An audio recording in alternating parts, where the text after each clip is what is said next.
ঘটনাস্থল ফ্লোরিডার ওয়েস্ট পাম বিচ।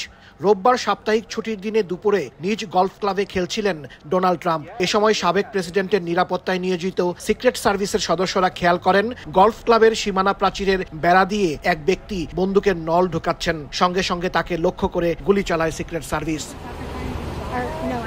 মুহূর্তেই পুরো গলফ ক্লাব জুড়ে আতঙ্ক ছড়িয়ে পড়ে। ট্রাম্পকে ঘিরে রাখেন নিরাপত্তা রক্ষীরা। সঙ্গে সঙ্গে সন্দেহভাজন বন্দুকধারীকে ধরতে পিছনে সিক্রেট সার্ভিস, কিন্তু ততক্ষণে চম্পট দেয় ওই বন্দুকধারী। ঘটনার পর পুরো এলাকা বন্ধ করে রাখে আইন শৃঙ্খলা রক্ষাকারী বাহিনী। পরে ট্রাম্পকে নিরাপদ স্থানে সরিয়ে নেওয়া হয়। আসন্ন প্রেসিডেন্ট নির্বাচনে রিপাবলিকান প্রার্থী ডোনাল্ড ট্রাম্প সুস্থ আছেন বলে জানিয়েছে তার প্রচারণা শিবির। এদিকে ফ্লোরিডার মার্টিন কাউন্টি শেরিফের দপ্তর জানিয়েছে মহাসড়ক ইন্টারস্টেট 95-এ তারা একটি গাড়ি থামিয়ে সন্দেহভাজন একজনকে আটক করেছে।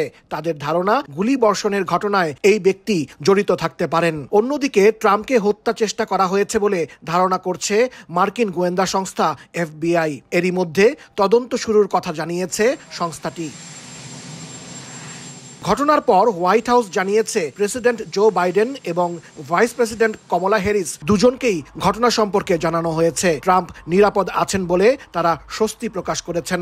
যুক্তরাষ্ট্রে সহিংসতার কোনো স্থান নেই বলে মন্তব্য করেছেন আগামী নির্বাচনে ডেমোক্র্যাট প্রেসিডেন্ট প্রার্থী কমলা।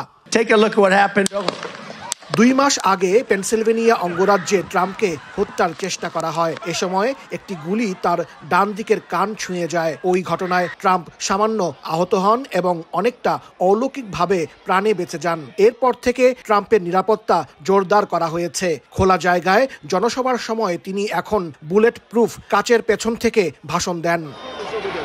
হাসানুজ্জামান সাকি, সময় সংবাদ, যুক্তরাষ্ট্র।